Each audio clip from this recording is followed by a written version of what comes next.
gente despierta que despierta a otra gente.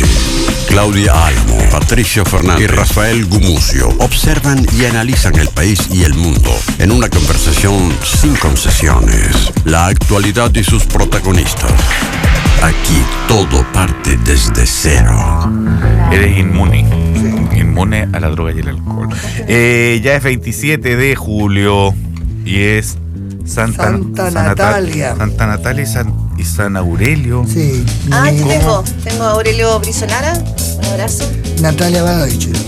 Oye, qué artistaza. Y ayer, sí, y ayer fue Santa Ana también. Ana. Sí, a todas las Anitas, Ana. a Lana Rivero. Ana. Saludemos. No puedo vivir sin ti. Ana. Esa canción que era buena, ¿eh? No solo ayer fue Santa Ana, sino que ayer también fue 26 de julio y vamos a tener invitado también hoy día a Eugenio Tironi para hablar de Cuba también, y digo porque el 26 de julio fue la toma del cuartel Moncada. Qué bien. Recuerdo donde nace el movimiento 26 de julio, muy importante. Pato nos va a hacer también un reporte de su vivencia en Cuba. Estuvo también reporteando la semana pasada, hablamos con él un par de veces. Pero para que vamos a hacer un resumen. Un relato. Son 8:02 de la mañana de este último lunes de julio, 27 de julio. ¿La gente volvió al colegio? Los niños. Ay, no, bueno, pero muchos colegios también hoy día Tenían hacen libre. reuniones como de apoderados, de profesores. Sí, tenían libre. Y bueno, eso en los colegios particulares, porque los otros colegios los profesores se reúnen en una fogata. ¿Cómo en qué zona dices tú, Pato? Donde conoce a Rafael. Zonas conocidas por Rafael. En las otras partes se juntan a ver si siguen o no con el paro. Y el ex ministro del Interior, Rodrigo Peña Ilillo, justificó en su declaración ante la Fiscalía los trabajos de precampaña. En su testimonio explicó que para los profesionales que estaban fuera de la élite política era buena la posibilidad de trabajar para asesorías y negocios del recaudador Giorgio Martelli. Además, dijo no conocer que los fondos procedían de Soquimich y optó por no responder preguntas sobre la presidenta Bachelet. Vamos a hablar de este tema porque ese ha sido uno de los puntos que más cuestionamiento han provocado.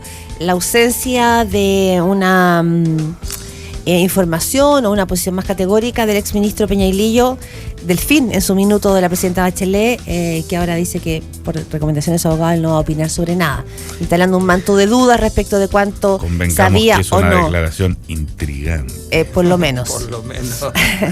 Vamos con los titulares. 4 nuevos exmilitares se agregaron a la lista de detenidos por el caso Quemados. Entre ellos se encuentra Pedro Fernández Ditús, quien ya había sido condenado en 1993 por la justicia militar. Esto a raíz del caso recibiendo ya una pena remitida de 600 días de cárcel. Para quienes quieran ver la declaración completa de Rodrigo Peña Ilillo, pueden verla en The Clinic Online, dicho sea de paso. Irene Quichillao, hermana de Nelson Quichillao, por lo Quichillao, trabajador contratista de Codelco, muerto la madrugada del viernes en El Salvador, puso en duda el informe balístico entregado por la Fiscalía, en la que señala que el operario murió por el rebote de una bala. Y tenemos también que el ex líder de la Confederación de Trabajadores del Cobre y hasta ahora agregado laboral de Chile en España, Cristian Cuevas, renunció a su cargo ante la muerte del contratista de Codelco Nelson Quichillao. Esto porque en cuyo deceso ve responsabilidad de la cuprífera estatal y del gobierno. El ex vicepresidente de RN, Claudio Aguiluz, será formalizado hoy por delitos tributarios. El actual consejero del Biobío está siendo investigado por pagos periódicos desde la empresa Soquimich por supuestas asesorías entre los años 2012 y 2014 por un total cercano a 125 millones de pesos. O sea, todo Chile trabaja para Soquimich casi, ¿eh? Pero yo no. ¿Ah? Pero yo no. ¿Qué pasó no de sé, moda? no estoy tan seguro. Yo que tú no estaría tan seguro. Los profesores decidirán hoy la continuidad del paro. El presidente del Colegio de Profesores ratificó una asamblea nacional y acusó ayer a los opositores de, comillas, un golpismo gremial. En paralelo, la disidencia va a realizar una consulta a docentes colegiados y también no colegiados sobre los pasos a seguir. El Mineduc propuso a los colegios generar estrategias para asegurar que no se pierdan los contenidos del año escolar. Los alcaldes afirman que cerca de 25% de las comunas tendrán que descontar los sueldos a los profesores. Hoy, cerca de 4.000 escuelas públicas vuelven de vacaciones en medio del paro que se extiende por casi 2 meses. El gobierno se va a reunir a primera hora de esta mañana en el Palacio de Gobierno con los parlamentarios de la Democracia Cristiana. ¿Para qué? Para evitar el desorden en el proyecto de aborto, que si ustedes recuerdan quedó suspendido hace ya 2 semanas a petición de la Democracia Cristiana, no se discutió en sala. Cada semana que no se discute la cosa del aborto es más peligroso, es más difícil. Más difícil abortar. Hay que aplazar los meses. El alcalde de la Florida, Rodolfo Carter Udy, fue asaltado y encañonado con armas de fuego por 5 delincuentes mientras estacionaba su vehículo en Ñuñoa. Se retiró de la UDI. Oye, pero siendo alcalde de una comuna que te encañonen y te quiten por irte a otra comuna, ¿Ah? por pasar por otra comuna. Oye, pero el ambiente con la delincuencia, hay mundos en los que está ya la sensación de que no se puede vivir, de que no se puede existir, de que no se puede dormir en paz. ¿Tanto? Sí, yo he visto, como que no hablan de otra cosa, hay sectores que no hablan de otra cosa. No, pero ayer yo tuve que ir a una comisaría y me sorprendió que había 3 personas haciendo denuncias porque a una le habían robado el auto, a otra le habían encañonado. Eso sí, pero respecto de autos, ¿eh? Lo que dicen los expertos es que era una banda que perdió su jefe y cuyos miembros andan como electrolitos libres perdieron el rumbo. Sí, parece, porque eso es lo que están diciendo. Vamos con las noticias internacionales. La bolsa de Shanghái se desplomó un 8,5% debido a los grandes temores sobre la economía china. Esta caída del mercado de valores del gigante asiático fue la peor para un solo día desde febrero del año 2007. Y esto se produjo luego de una nueva oleada de ventas, pese a los esfuerzos del gobierno por respaldar el mercado. El vicepresidente de la Cámara de los Lores, es que fueron famosos los de la Cámara de los Lores, para nosotros, ¿te acordás de toda la época de la detención de Pinochet en Londres? Bueno, el vicepresidente de la Cámara de los Lores de Gran Bretaña, John Sewell, presentó su renuncia después de la publicación en el tabloide The Sun de unas escandalosas fotografías y un video que supuestamente lo muestran consumiendo cocaína con unas profesionales del sexo. Pero si el Lord... El Lord. Lo menos que puede hacer eso. Eso es lo que hacen los lores. Eso es lo que hacen los lores. Yo no... ¿Te acordás que la Bandero también decía que igual que la gente elegante en Chile se bañan pilucha en las piscinas? No, pero a ver. Eso decía el abogado, ¿te acordás? Yo encuentro que ir a donde prostituta no es ningún delito. Y consumir cocaína con ellas tampoco cuando tú eres el vicepresidente de la Cámara de los Lores. Tampoco. No es, ¿ah? No, delito no es. Porque no, nadie ha dicho que ha sido delito. Lo sapearon. No, pero es por lo menos impresentable. ¿Por qué? Claro, pero si te sacan una foto, perdone para esta hora decirlo así, defecando. Ya. No es lo mismo. Capaz que tenés que renunciar también, porque viene vergonzoso, además que te ponen la cuestión colgando con el Tarzán. No, pero es como que aquí el presidente de la Corte Suprema lo encontráramos. Estuvo en un libro de Alejandra Matus. Bueno, pero es un escándalo, no es algo que uno diga, no, está bien, está todo bien. No. Y la prostituta no es un escándalo para mi gusto, ahora es una cosa de discusión. Había un tipo en Twitter que quería penalizar la ida a prostituta. ¿Penalizarla? Sí. ¿Un amigo tuyo? No salió una discusión en Twitter y Delia Vergara defendió el hecho de ir a prostituta, porque toda mujer, sobre todo mujer que ha estado... Quiere que la dejen descansar. Pues. No, toda mujer que ha estado casada sabe que la prostitución es un bien que le hacen a la sociedad. Sí. Vamos con más noticias. El ex candidato ha sido incluso un territorio de alta cultura. Porque siglo XVIII, siglo XVIII y XIX, en Francia y en Venecia, eran los lugares donde pasaba todo. Si las otras, las esposas eran como unas guaguilonas que estaban encargadas de juntarse con las amigas a tejer y hacerle cariño a los perros chupeteros. Y en cambio las prostitutas eran las mujeres que estaban al tanto de los libros, de la cultura, y por eso están tan narradas en la literatura de estos siglos. Claro. Para seguir con las noticias a nivel internacional, un ex candidato opositor venezolano, Enrique Capriles, va a viajar a Estados Unidos para pedir observaciones de la OEA durante las elecciones presidenciales en Venezuela. Se acercan también, las primarias en la Argentina. Vamos a ver ahí también otros tironeos próximamente, en 2 semanas más. Chile finalizó en el 11º lugar tras finalizar... En el 11º lugar tras finalizar los Panamericanos de Toronto 2015. ¿Ah? No le fue mal. ¿No? Y completó uno de Chile, no. uno de sus mejores juegos de la historia. No, recibió 5 oros, muchas 6 medallas. platas y 18 bronce, Sí, una sí. dentadura completa. Pero terminó muy mal. Ah, Porque se pelearon dos maratonistas, porque uno acusó al otro de ser un tipo que se dopa, el otro le pegó, Como el Lord. terminaron a combo y fue un poco escandalosa nuestra presencia en Toronto, pero en el medallero estuvimos bien. Sacamos menos medallas que antes, pero más oro.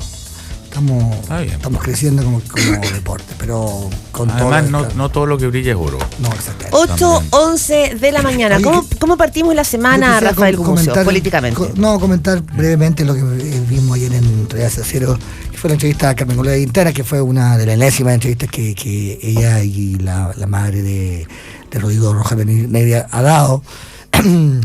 Y la de ayer fue una de las peores periodísticamente hablando, porque era tanto respeto que los panelistas trataron de tener por ella, que me parece muy bien, que no lograron hacerle ninguna pregunta periodísticamente, creo yo, relevante.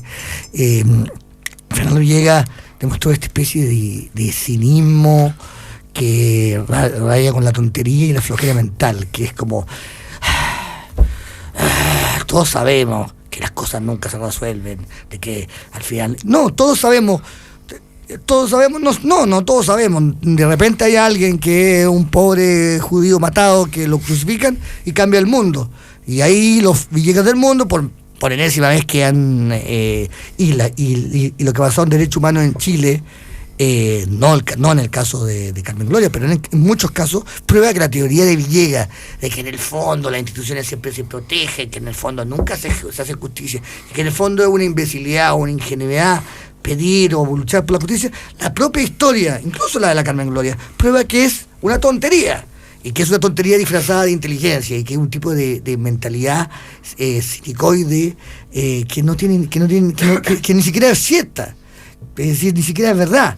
¿Pero cuál es el punto? ¿Que fueron muy blandengues las preguntas? No, entonces, fue. Y la otra que también provocó cierta polémica fue que Felipe Bianchi hizo un gesto que me pareció muy caballero y muy estéticamente muy hermoso, que fue pedirle perdón a Carmen Gloria Quintana, y todo el mundo le pareció muy bien. Pero yo me quedé pensando, ¿por qué? Yo no tengo que pedirle perdón a Carmen Gloria Quintana, porque yo no soy su victimario, porque yo en el año 86 sentí que lo que le pasó a ella le podría haber pasado a alguien, a mí o a alguien cercano.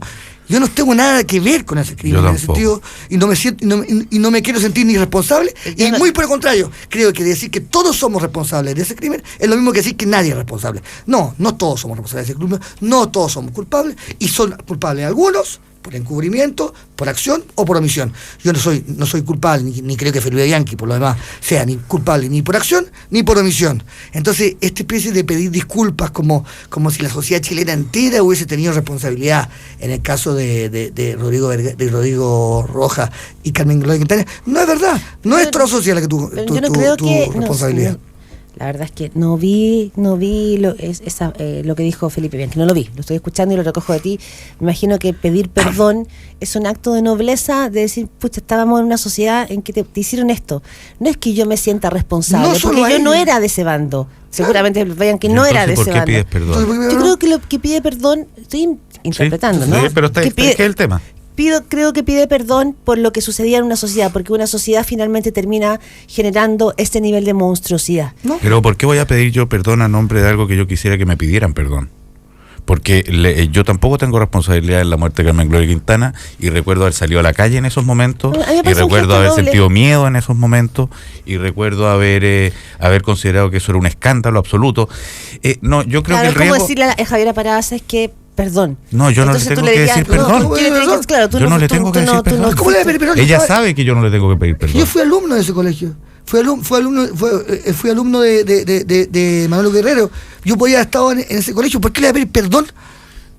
Sería absurdo. Claro, es que hay como si ella tuviera que pedir perdón. Yo creo que esto pone un tema que es interesante, porque con el tiempo todos queremos ser buenos y todos queremos ser pulcros y limpios y bien pensantes y bien intencionados, y todo esto que parezca como hacer gestos de contrición y qué sé yo, como que suena bien, efectivamente suena súper bien. Pero primero, la violencia no la ejercieron en Chile todos los sectores igual. No, ¿qué fue lo que dijo a continuación? apenas se sentó la diputada ¿La Pepa Hoffman? La Hoffman. Bueno, acá todos hemos... La violencia ha sido es de todos los sectores, qué sé yo. No ha sido de todos los sectores por igual. Han habido sectores de extrema izquierda que han sido violentos, sí. La violencia que se ejerció desde el Estado en tiempo de Pinochet no tiene parangón con la que se puede haber ejercido los demócratas cristianos en tiempo de Frey, o no sé. Y no tiene nada que ver ser un grupo terrorista que pone bombas a ser un grupo del Estado que pone bombas. Las bombas son iguales, los muertos son iguales. Eso yo no lo niego, pero es distinto. Es otra cosa.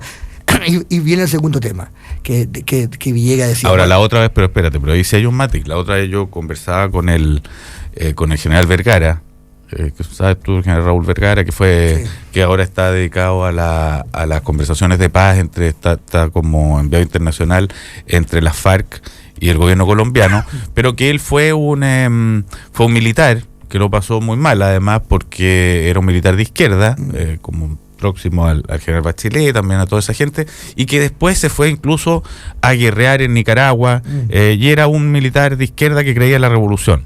Él decía que para él nunca le había cabido duda que habían cosas que podían pasar en la reacción, o sea, si es que tomaban el poder los militares, o si había un golpe de Estado reaccionario, no de la derecha, que él estaba en la guerra.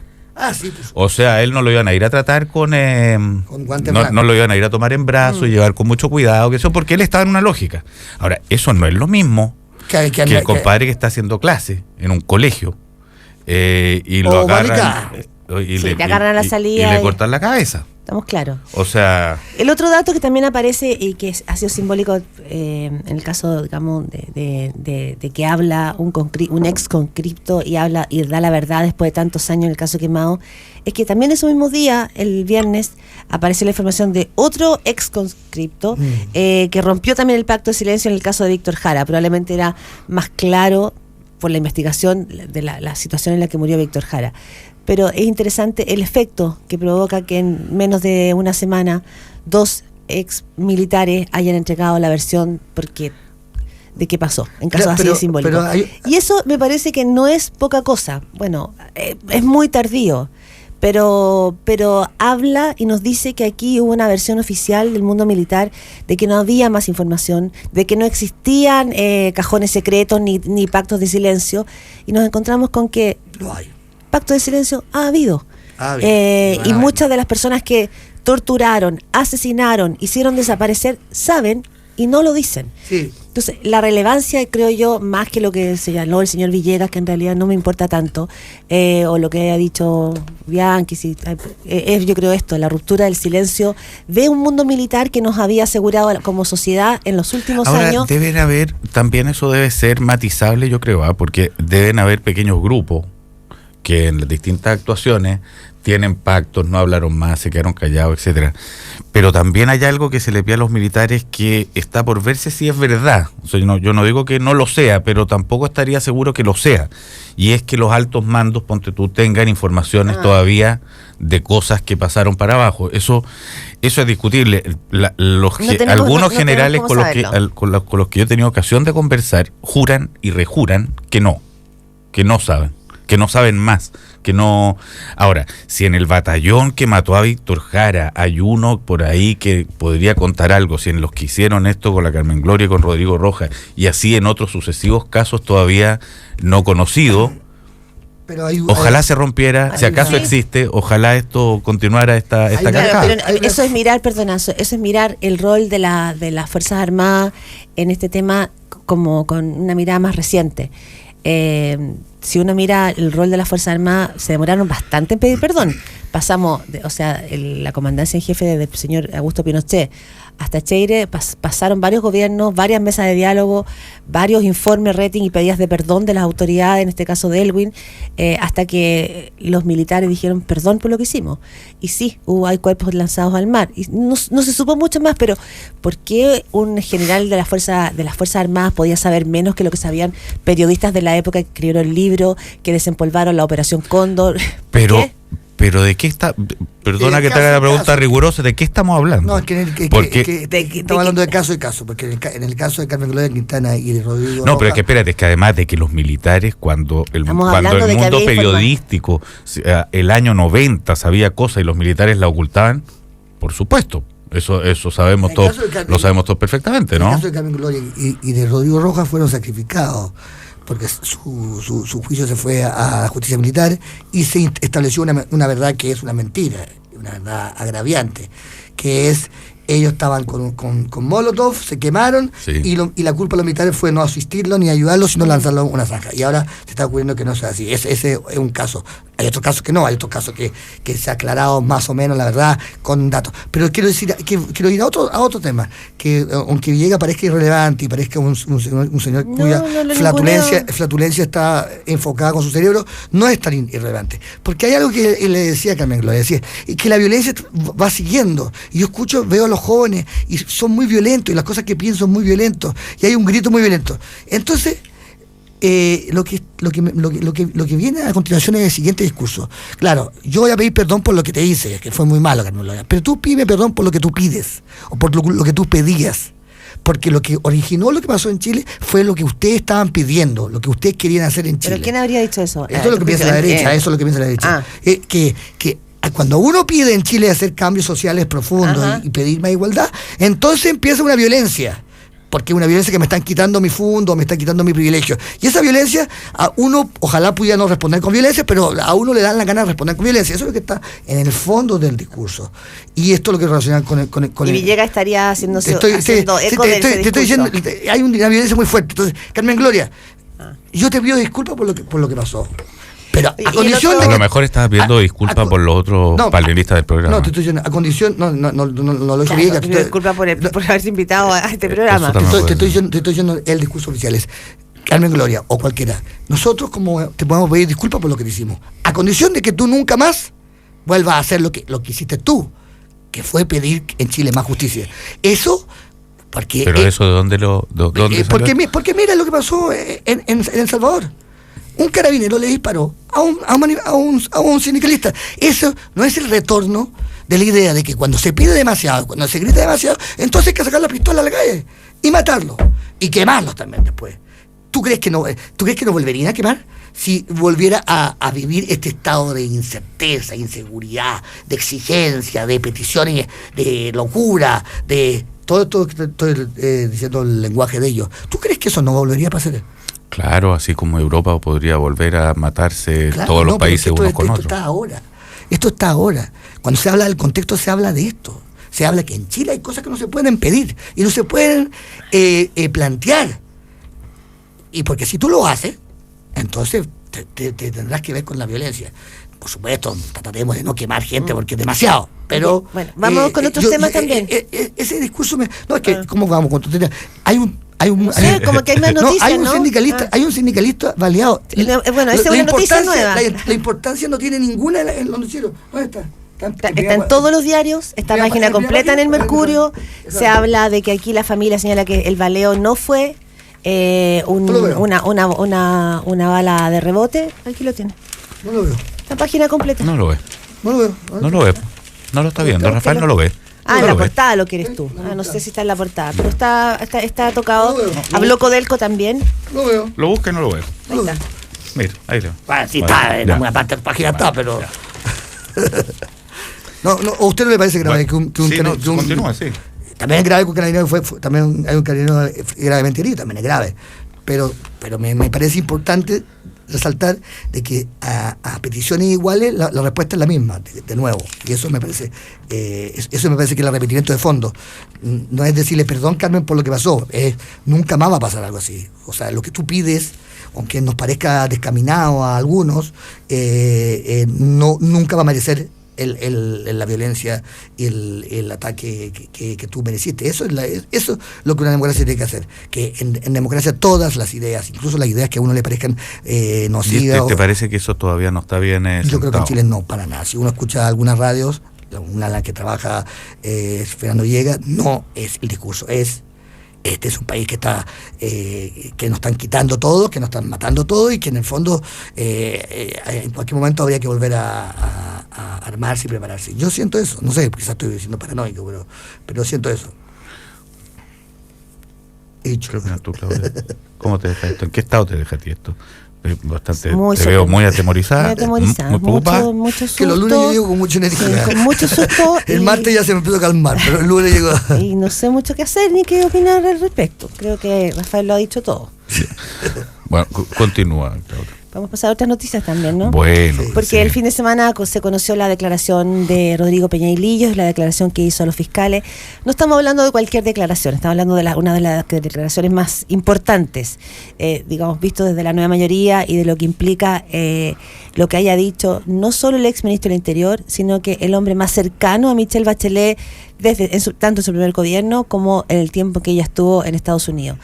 Que haya hablado Martelli, que haya hablado, y conocimos además sus declaraciones, que haya hablado Michel Jorrat, que conocimos sus declaraciones, todo esto estaba muy alambicado a la espera, perdón, de saber qué decía Peña y Lillo. ¿Por qué? Porque tanto el señor Martelli, el operador político del PPD, que montó en el fondo la estructura para recaudar los fondos, como el señor Jorrat, pusieron en Peña y Lillo a la persona que era la que había diseñado y armado este enjambre para poder hacer funcionar y lo que hace Peña y Lillo es decir no fui yo la persona que hizo ese diseño, pero de todo, y están en el Clinic todas las contradicciones que hay entre las declaraciones que hace Peña y Lillo y las cosas que fueron sucediendo, está ahí, se los recomiendo que lo vean, pero de todo la señal política más decisiva y más amenazante para la moneda las varias veces que Peña y Lillo dice ante el fiscal,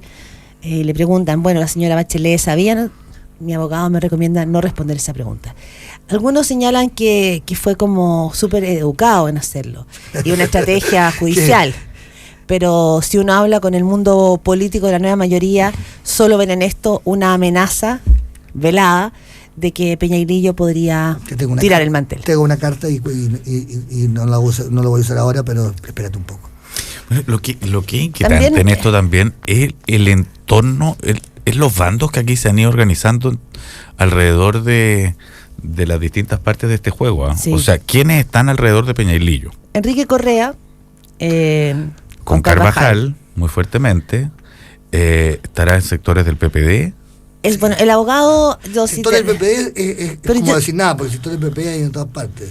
Sí. Pero... ¿Quiénes más decís tú? No, el abogado que tiene Peña y Lillo es un PPD, Rodrigo González. Es PPD. ¿Es militante PPD, Rodrigo? Entiendo que sí, ¿no? Fuimos compañeros de Universidad en Derecho. Viene en la tercera una entrevista al abogado de Rodrigo Peña y Lillo. Sí. Explicando por qué esta estrategia. Pero no sabía que era PPD. No sé, quizás me estoy equivocando, pero me suena. Pero podría ser. Me suena, sí. Me suena, capaz que no. Ahora, ¿quiénes son los sectores del PPD que están apoyando a Peña y Lillo? Si son, digamos, tampoco son los liderazgos, son tantos. La pregunta es, ¿Girardi apoya o no apoya a Peña y Lillo? ¿Lagos Weber apoya o no apoya a Peña y Lillo? ¿El presidente del PPD, Jaime Quintana, apoya o no apoya? Creo que ha apoyado bastante, ¿no? Sí. La pregunta es si Lago Escobar apoya o no apoya. Lago Escobar ha sido el único que ha salido a señalar que Peña y Lillo, no sé si lo ha defendido, pero que le parece que es una persona proba. Bueno, y esa es una señal política, tiene creo que tener yo, que ver con el Guatón Correa para ir. Claro, y eso creo yo lo podría interpretar, digamos, la lógica de la que la política también tiene sus rincones medios perversillos, de que es mejor apoyarlo porque aquí hay una institucionalidad que se complica. Se tenía una lógica que se decía hace una semana, pero yo creo que ya pasó un poco esta vieja, digamos. Porque ¿a quién estás tratando así? No, estoy diciendo en la noticia. Tratando de vieja? ¿Ah? ¿Y qué pasó? No, que quiero decir que había la idea de que había que pensar en quién gobernar después de la Bachelet. Después la Bachelet no significaba después de las elecciones, tema que antes de la elección. Tema que es ultra interesante, porque nunca habíamos vivido en esta desde el fin de Pinochet la incertidumbre de candidato que existe hoy día. Y mira, espérate. Lo que se llegó a pensar no fue de candidato, fue pre-eleccionario. Pero mira, una cosa que pensé este fin de semana mucho leyendo a los columnistas de la plaza. estaban todos de la plaza pública, estaban todos, en todo rondaba el análisis sobre lo poco más que duraría la nueva mayoría, sobre ya el final de la nueva mayoría. Fundamentalmente, perdona, porque el Partido Comunista, y la entrevista de Camila Vallejo solo vino, digamos, a alimentar el mismo fantasma de que el Partido Comunista estaría bastante claro de que si no se mantiene el programa, renuncian. Y toda la reflexión se conduce por ahí, que son los datos explícitos, que son las diferencias respecto del programa. Pero hay algo que si uno ve los procesos políticos se da cuenta, y es que en realidad lo que mantiene unidas las coaliciones es la posibilidad de mantener el poder. Absolutamente. Ya, y eso es lo que verdaderamente está en crisis ahora. O sea, la nueva mayoría no tiene un candidato que lo represente, no tiene un nombre claro que llevar adelante y que tú puedas decir con este ganamos. Porque si lo hubiera, se mantendrían unidos y se mantendrían vinculados. Si es que no tienen un candidato y existen otros como por ejemplo Marco Enrique, que recauda a unos y no a otros. Ponte tú que vuelva a aparecer Andrés Velasco. Bueno, volvió a aparecer el fin de semana. Por eso, que vuelve a surgir y se lleva a otro y no a todo. Ahí está el verdadero germen, yo creo, de la disolución. O sea, el verdadero germen de la disolución no está en el acuerdo explícito y manifiesto con el programa, está en si me sirve para algo o no seguir contigo. Si a eso se le suma lo del programa, efectivamente tener listo el ácido para corroer una coalición. Estoy muy de acuerdo con lo que dice Pato, fundamentalmente porque si uno piensa ¿qué fue? ¿Cómo se conformó la nueva mayoría? No se conformó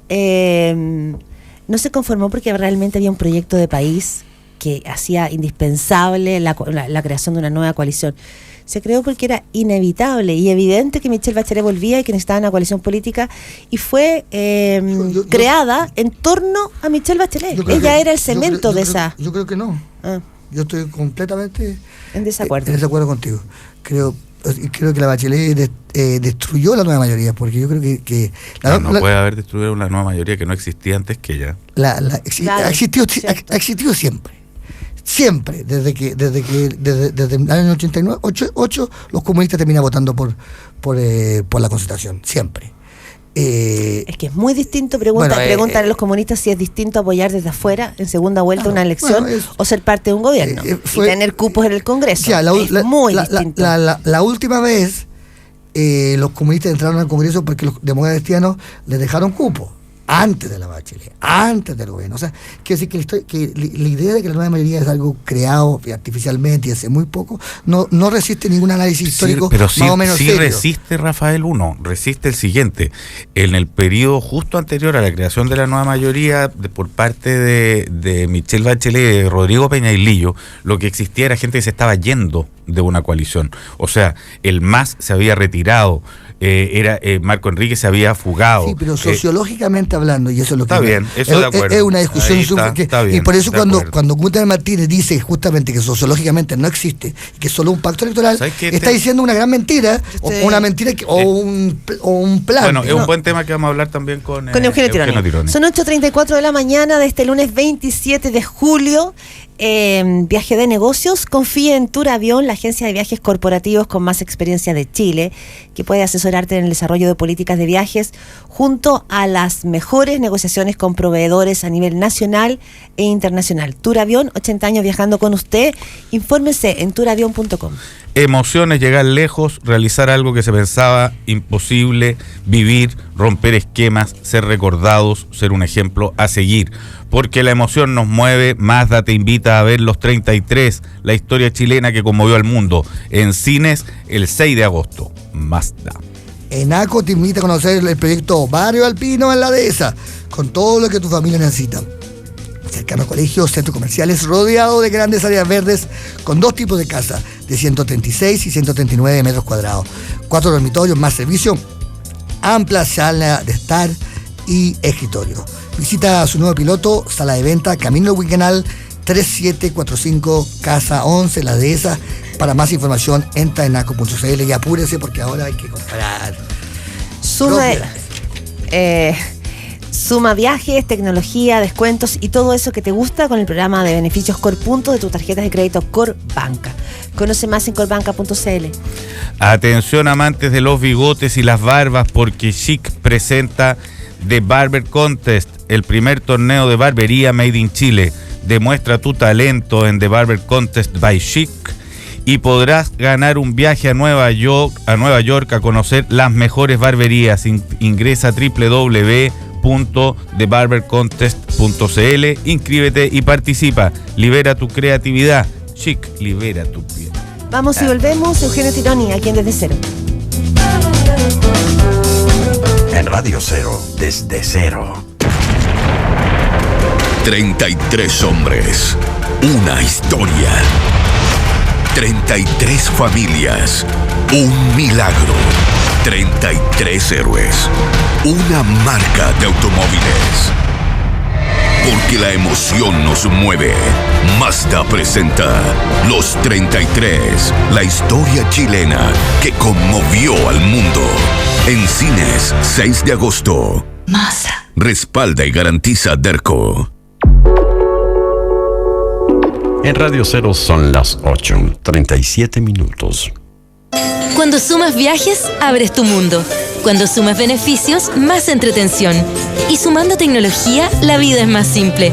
Por eso, usando mis tarjetas de crédito Corbanca, sumo mejores momentos a mi vida. Suma viajes, tecnología, descuentos y todo eso que te gusta con el programa de beneficios Corpuntos de tus tarjetas de crédito Corbanca. Visítanos en corbanca.cl. Corbanca, un banco que se mueve contigo.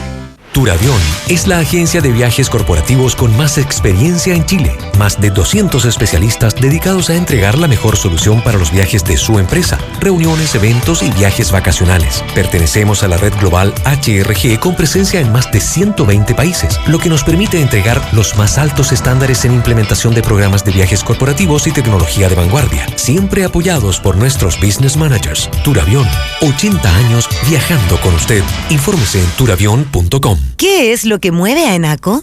Pensar en la ciudad y las personas privilegiando el entorno natural. ENACO te invita a conocer su proyecto Barrio Alpino en la Dehesa, con un gran cuidado por los espacios y pequeños detalles para vivir mejor, con 2 tipos de casas de 136 a 139 metros cuadrados, con 4 dormitorios más sala de estar y escritorio. Visita el nuevo piloto en Barrio Alpino, sala de ventas, camino El Huinganal 3745, Casa 11 La Dehesa. Eso es ENACO, eso es diseño sustentable. Más información en enaco.cl. Con Claro es posible cambiar el mundo. Cambiar mi mundo. Y cambiar tu mundo. Mejorar mi día a día. ¿Y el tuyo? También. Y conversar, y conversar. Y conversar, y conversar. Y conversar. Me encanta conversar. Volver a enamorarte a kilómetros de distancia, pero sentir que estás al lado de la persona que tú quieres. Encontrar lo que yo busco. Millones de cosas nuevas. Con Claro es posible. Jugar más. Pucha, que me hace falta. Jugar más. Reírnos toda la noche. Reírnos a carcajadas. Más de lo que más te gusta. Con Claro es posible. En Radio Cero, desde cero.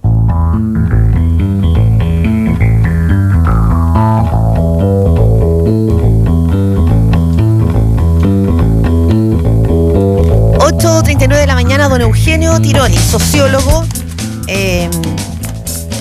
cientista político, escritor, analista. ¿Político tú? Analista. Ya, analista. ¿Tampoco? No es que él se pone tímido. ¿Sociólogo? No. Tampoco. Olfateador. Exactamente. Ensayista.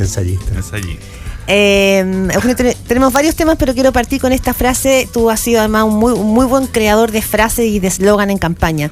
Realismo sin renuncia, más allá de lo político, como frase, ¿marca bien un nuevo tiempo de Bachelet o fue un error? Porque esta frase ha generado tanta división en la nueva mayoría.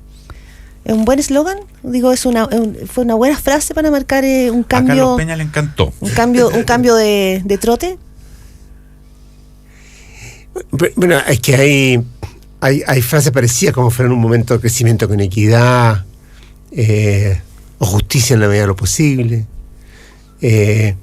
Ahora, este realismo sin renuncia es efectivamente un oxímoron, como decía una persona en una carta al Mercurio, que me parece que el sábado o el viernes, porque todo realismo exige renuncia, digamos, supone renuncia.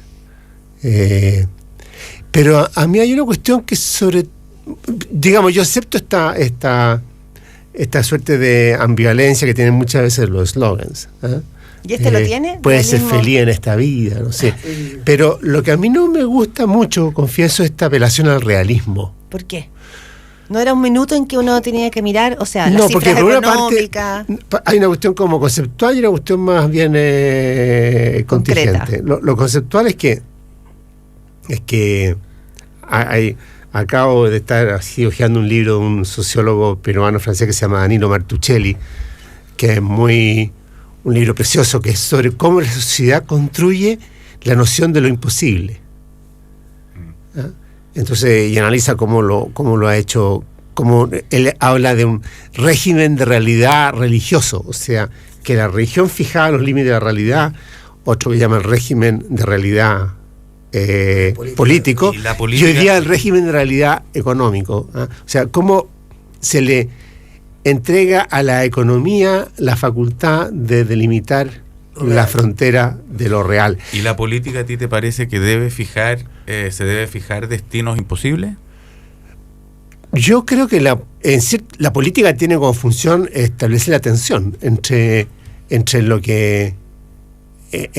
distintos, digámoslo así, inductores de lo que es realista. ¿Ah? Porque efectivamente la economía pone determinados límites. La religión pone otros límites. Yo te lo pregunto porque yo creo que en la historia reciente chilena esta pregunta es nuclear. O sea, lo que se ha llamado concertación fijó como arrepentimiento de su historia previa de progresismo, por así decirlo, el límite de lo posible. O sea, si algún titular relampaguea en esta historia chilena, se llama en la medida de lo posible. Claro. Es que yo creo que la política, en cierto modo, para decirlo así, ha sido bien parte de eso. Sí, claro. En cierto modo, la política es como la bisagra entre, digámoslo así, entre el régimen de realidad y la religión, que es utópico, por definición, por eso que sale este judío que se deja crucificar, y el régimen de realidad económico, que es mucho más conservador, digámoslo así. Fíjate, Ahora, pero lo que parece que es curioso, y ese es mi comentario más contingente, de que esta coalición, que el presidente fue una gran, digámoslo así, apología a la política, vale decir, a una dosis de voluntarismo, y fue una suerte de rebelión contra esa noción de regirnos por lo que es posible. Hoy día apele al realismo, ¿qué fue lo que fundado en la economía como factor de ordenamiento. ¿Esta es una derrota para Bachelet? Porque en el fondo ella volvió para hacer justamente aquello que no pudo hacer, porque el realismo en su primer gobierno, dado por un tono implícito del mundo concertación, no permitía hacer todo aquello que uno quisiera. Y en este segundo gobierno ella venía como reina a poder llevar adelante un programa más ambicioso, que yo pensaba, qué duro para ella tener que haber dicho realismo sin renuncia. Yo creo que ser presidente es duro, y ser presidente muchas veces supone este tipo de quiebre. Piensen ustedes en lo que fue el caso de Sebastián Piñera, cuando llegó con la idea de la nueva forma de gobernar y terminó, ¿cierto?, con Alamán, Matei, Longueira y quién más, Chadwick dentro del gobierno. O sea, en cierto modo casi muchos que fueron la patrulla juvenil de Pinochet. Entonces, pero lo que a mí me parece más complicado de pronto es que aquí hubo una corriente intelectual, incluso académica, que presentó esta noción del nuevo ciclo, donde se iban a poner la lógica de la política y no de la economía, donde se dejaba al lado el gradualismo y se pensaba que había que avanzar simultáneamente en todos los frentes y con la misma radicalidad, en que se presentó el diálogo como simplemente como un camino siempre de concesiones, no de ampliación de la base de sustentación de tu reforma, donde se interpretaron la resistencia a la reforma simplemente como, o ya sea como claudicación, o ya sea como efecto de la propaganda enemiga. Pero eso duró bien poco. Eso duró poco, duraron 3 meses. Un poquito más, como 6 meses, yo creo, más o menos. Más o menos, porque más o menos, después de eso comenzó ya. De ahí, claro, es cierto, pero yo creo que cambió bastante la práctica, la cambió el propio ministro Arena, y luego la cambió el ministro Izaguirre, pero no cambió mucho la retórica, tanto así que ahora, ahora viene a cambiar la retórica. A mí me cuesta mucho aceptar. Entonces, perdón, a lo que voy nada más simplemente lo siguiente, que efectivamente este realismo sin renuncia que apela a la gradualidad, a la priorización, al diálogo, etcétera, etcétera, etcétera, claro, es un quiebre brutal respecto al cual alguien tendría que hacerse un poco más cargo desde un punto de vista, yo diría como, llamémoslo así, intelectual. Mira, pero déjame, yo creo que para vincular esto... Estamos con Eugenio Tironi. Yo creo que a ti te está pasando, yo creo en tu persona, algo que a todos a lo mejor nos está pasando, y lo voy a vincular con tu última, con esto que has escrito de Cuba. En Cuba el lema es hasta la victoria siempre. O sea, la renuncia no está puesta sobre el tapete en esa historia. Esto es un proyecto que a todos los sacrificios y a todos los controles y a un montón de pecados que por ahí se puede ver, se lleva adelante. Y de pronto yo creí sentir, tú también cuando tú escribes de Cuba, que es un tema que a mí me tiene muy alucinado, el empezar a rescatar esas cosas que se han conseguido producto también de alguna manera de esta obsesión.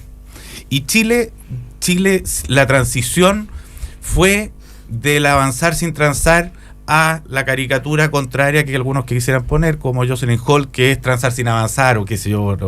Y en el fondo este juego que entró a ver y que yo creo que está hoy día en Chile de manera muy activa, que es nos vamos a entregar a la dureza, a las fuerzas de la realidad para no transformarla lo suficiente, o vamos a llevar adelante algo que de verdad la quiere transformar. Yo tengo la sensación de que esa pugna de energía hoy día está muy viva, y que a uno cuando vas a Cuba tú ves cosas hoy día, ¿qué es lo que te viene? Que el momento en que a lo mejor se puedan comenzar a perder, o se van a comenzar a perder algunas de ellas, tú dices, chucha, pero igual que buena la que consiguieron, algunas de las cosas que se consiguieron por esta tenacidad.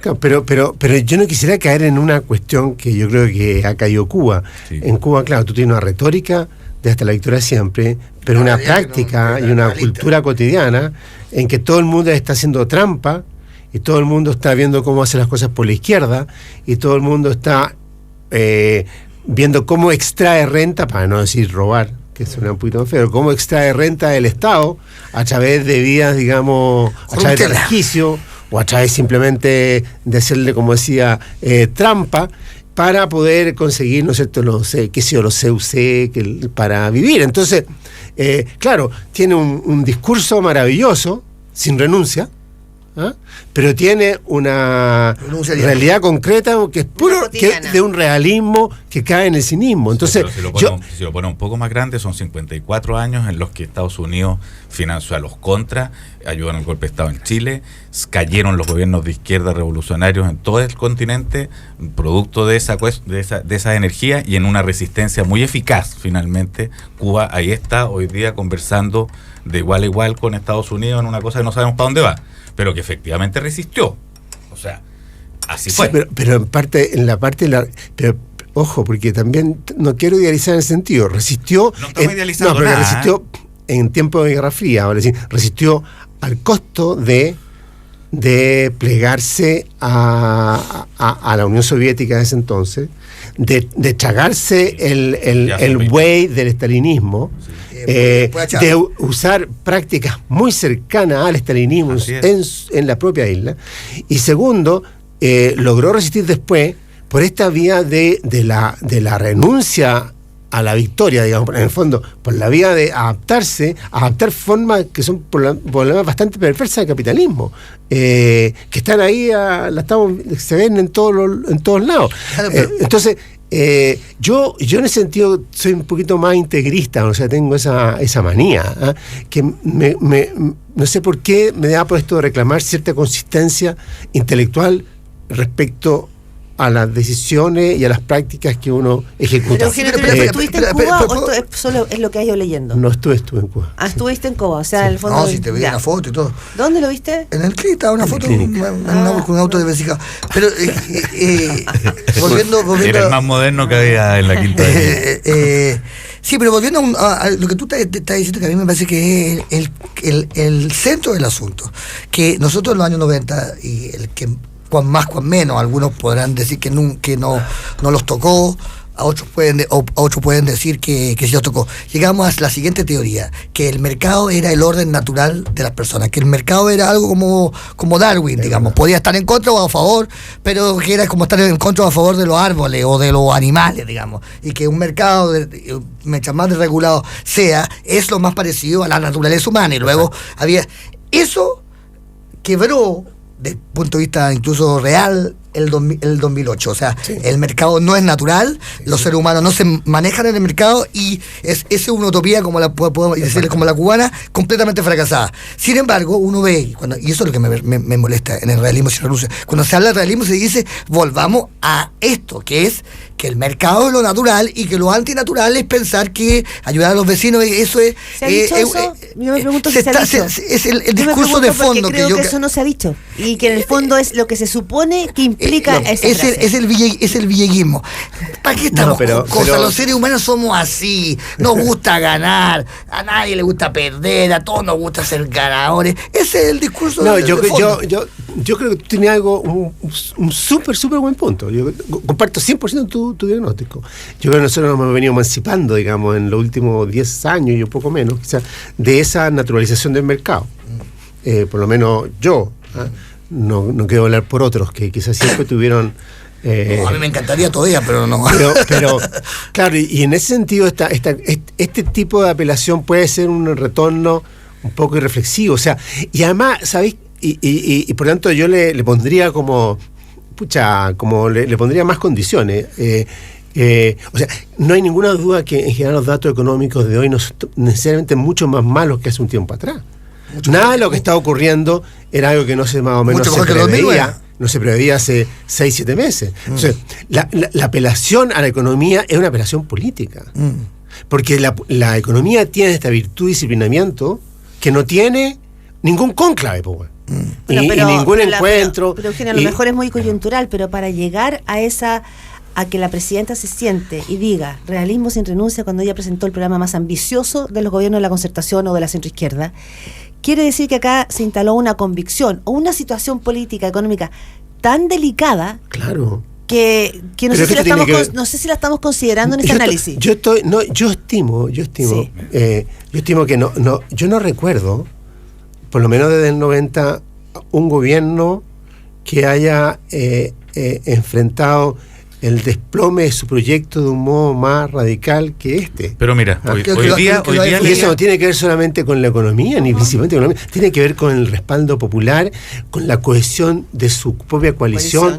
con la adhesión así un poco irreflexiva que uno tiene que suscitar entre sus propios militantes para poder llevar.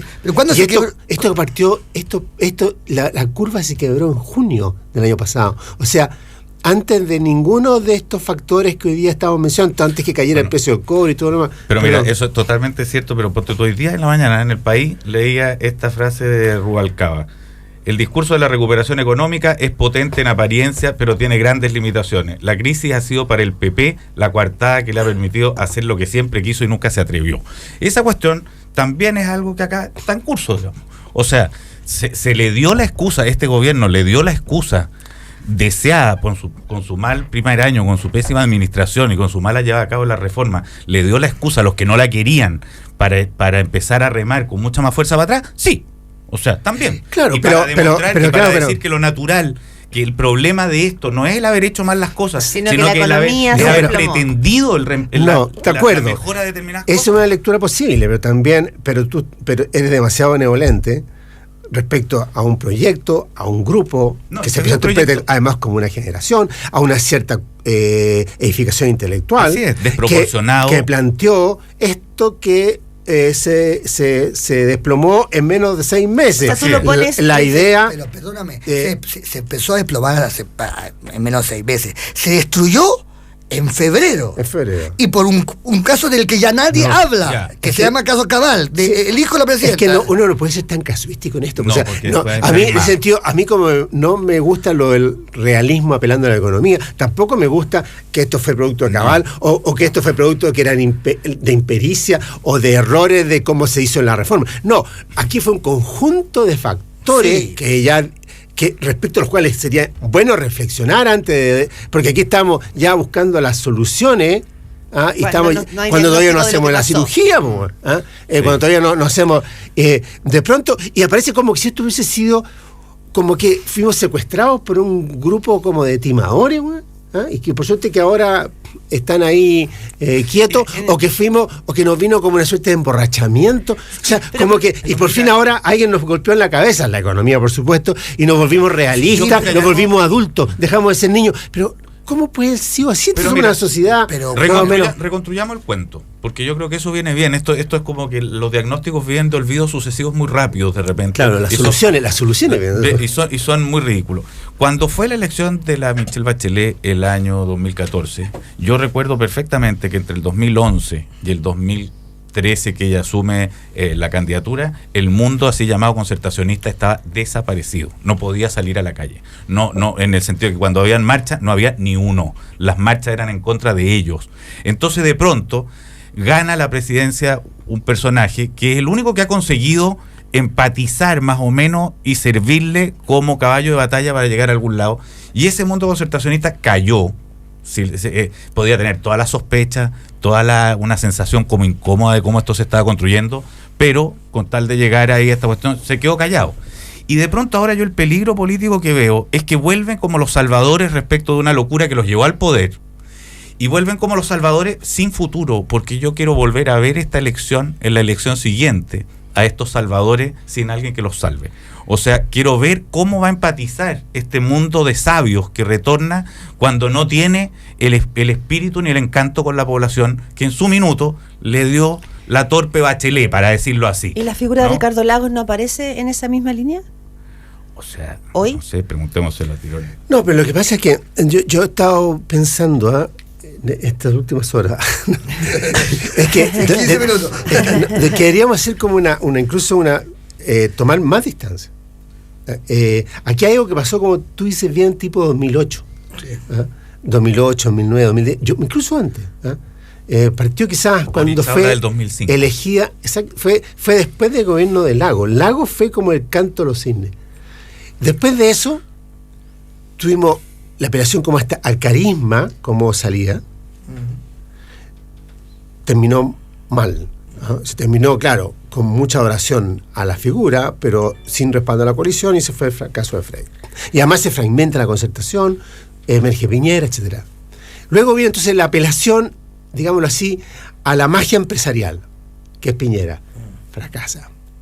Y luego viene el llamado a la G90, digamos así, a los jóvenes meritocráticos que nos conducirían al nuevo ciclo, o sea, a un porvenir radiante. Sí, en base a una del ciclo aristocrático. Exactamente. La meritocracia contra la aristocracia, la utopía frente al realismo, y un porvenir radiante igualitario contra esta manía de la gente por diferenciarse a través del mercado. Y se desploma cada uno se fue desplomando más rápido. Entonces, parece que tenemos un problema. Porque las velocidades, también de los cambios hoy día son, con las tecnologías que tenemos, son muy abismantes. Claro, pero parece que tenemos un problema mayor, sí. Respecto al cual no nos hacemos suficientemente cargo ni con las propuestas ni con las coaliciones. Pero también hay puntos de la sociedad, Eugenio Tironi. Esta es una sociedad de lectura más difícil, de lectura más cambiante. Eso. No es solamente un problema de una política que va tanteando como hace. Exacto. Esta es una sociedad que dejó caer a la concertación, que eligió un presidente de derecha, así se movió. Eso es importante, eso se nos olvida. Deja caer a ese gobierno de derecha. Lo aguantó menos de 4 años, porque ya el segundo año a Piñera lo tenían colgado descontado. Eligen a una candidata de centroizquierda, pero que al parecer ofrecía algo más de izquierda que la concertación, y la dejan caer a los 6 meses. ¿Qué viene entonces? A ver, hagamos ya la bolita de cristal. No, yo creo que esto tiene mucho que ver, así especulando, con que la estructura de coaliciones no está siendo responde al Chile pre-2005, para decirlo así. Y no está respondiendo al Chile de hoy. O sea, está roto en lo profundo. O sea, no comprende cómo está, no comprende cómo está, cómo es la gente. No, la estructura de coaliciones. Sí. O sea, aquí ya tenemos una estructura de coaliciones que es, digámoslo así, de derecha, centro-derecha, izquierda, centro-izquierda. Esta última se corrió un poco más a la izquierda, en la otra está ahí nomás, ya apenas. Y eso nos está dando cuenta de un poco de cómo se mueve la sociedad. La mejor prueba de eso es que hoy día toda la política en Chile se desarrolla dentro de esta coalición de centro-izquierda. Pero quizá Eugenio Tironi tiene que ver con que lo que logró la Concertación, más allá de lo político, en la medida de lo posible las críticas, es que instaló una cultura societal. Había una cultura concertacionista. Que nunca más se creó.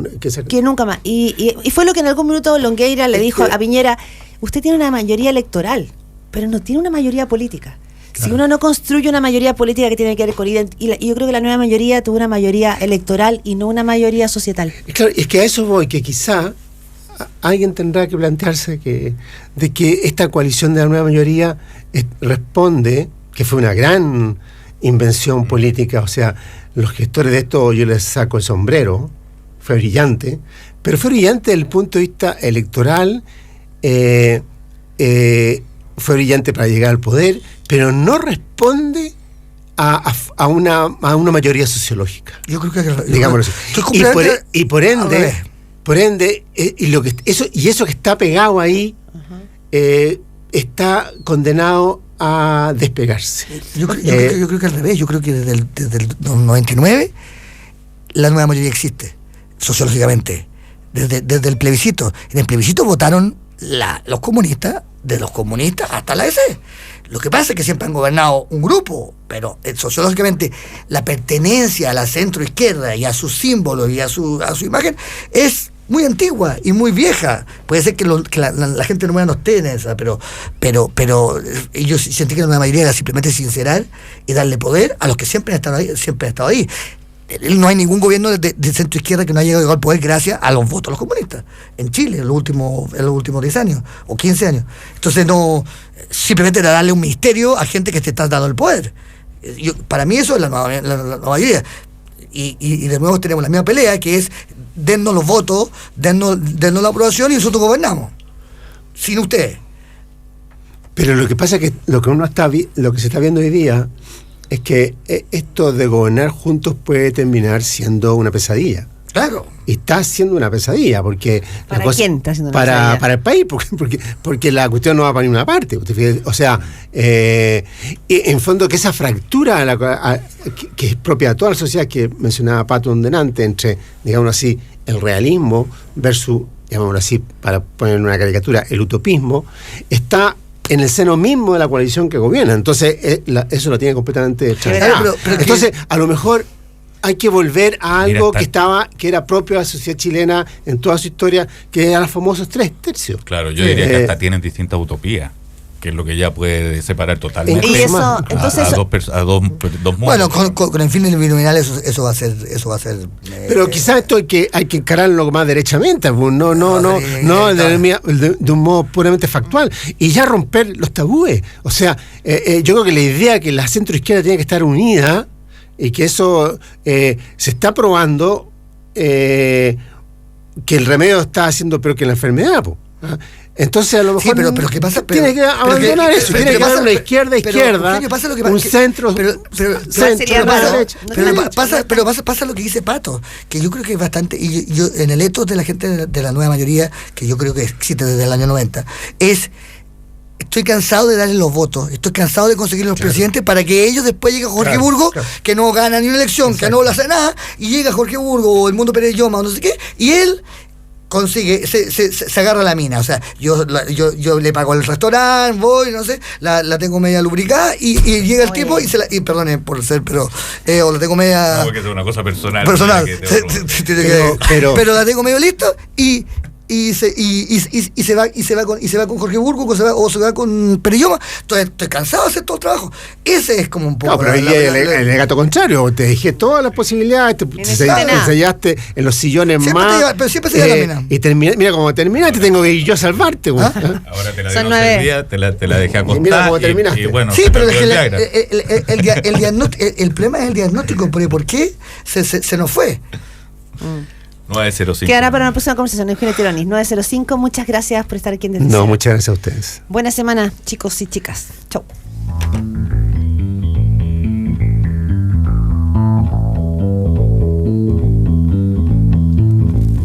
Desde Cero fue presentado por Para Enaco, construir es mucho más que levantar una casa. Corbanca, un banco que se mueve contigo. Mazda, porque la emoción nos mueve. Agencia de Viajes Turavión, 80 años viajando con usted. En Cero son las 9:06. La nieve arrasa en la cordillera y la quinta feria del esquí revienta su